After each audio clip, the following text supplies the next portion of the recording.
আমাদের বাসায় ইফতারের ভাজা পোড়া আইটেমের সাথে মিষ্টি যে কোনো একটা আইটেম তৈরি করে নিতে হয়, কারণ আমার পরিবারের সবাই কিন্তু খুব বেশি মিষ্টি প্রেমী।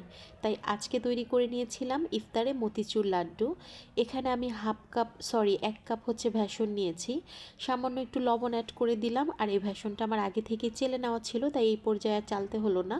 তো এখানে আমি পরিমাণ মতো পানি দিয়ে একটা স্মুথ ব্যাটার তৈরি করে নিচ্ছি, তবে পানিটা কিন্তু একবারে দেওয়া যাবে না, অল্প অল্প করে দিয়ে আমি একটা ব্যাটার তৈরি করে নিচ্ছি, যাতে করে খুব বেশি পাতলা না হয়ে যায়, আবার খুব বেশি ঘনও করা যাবে না।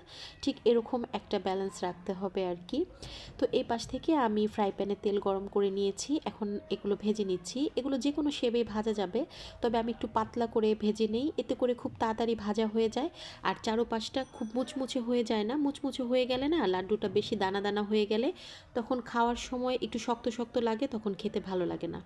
তো একইভাবে আমি সবগুলো তৈরি করে নিয়েছি। ঠান্ডা হওয়ার পরে এরকম ভেঙে এটাকে ব্লান্ডার করে নিব। আচ্ছা, আমি কতটাভাবে ব্লান্ডার করেছি সেটা দেখাচ্ছি। ঠিক এরকম একটু দানা দানা টাইপের থাকবে, তবে একটু সফট থাকবে আর কি, এজন্য কিন্তু পাতলা করে ভেজে নিয়েছি। তো এখন হচ্ছে আমি এখানে হাফ কাপ চিনি নিয়ে নিলাম। চিনিটা আপনারা আপনাদের স্বাদ অনুযায়ী মানে কম বেশি করে নেবেন। একটা দারচিনি আর এলাচ দিয়ে দিলাম ভালো একটা ফ্লেভারের জন্য। অল্প করে পানি দিয়েছি আর একটু ফুড কালার দিয়েছি। এখন শিরাটাকে কিছু সময় জাল করে নিচ্ছি, খুব বেশি ঘন করা লাগবে না। এগুলো তুলে ফেলে দিলাম। এখন এই তো ব্লান্ডার করে রাখা ওই মিশ্রণটা দিয়ে দিব। তার আগে আমি এখানে 1 টেবিল চামচ ঘি অ্যাড করে দিলাম। এটা দিয়ে চুলার ফ্লেমটাকে একদম হাইতে রাখতে হবে, যাতে এটা বেশি নরম না হয়ে যায়, তখন কাদা কাদা হয়ে যাবে, এই দানা ভাবটা আর থাকবে না, তখন কিন্তু লাড্ডুটা খেতে বেশি ভালো লাগবে না। তো কিছু সময় পানিটাকে মানে শুকিয়ে নিয়েছি জাল করে। এখন এখানে গুঁড়ো দুধ দিয়ে দিলাম, সাথে একটু ঘি দিয়ে দিচ্ছি, এতে করে মাওয়ার কাজ করবে। আপনারা চাইলে কিন্তু এই পর্যায়ে শুধু ঘিটাই দিতে পারেন পাউডার মিল্কের পরিবর্তে, তবে পাউডার মিল্কটা দিলে না এটা খুব রিচ হয়, খেতেও ভালো লাগে।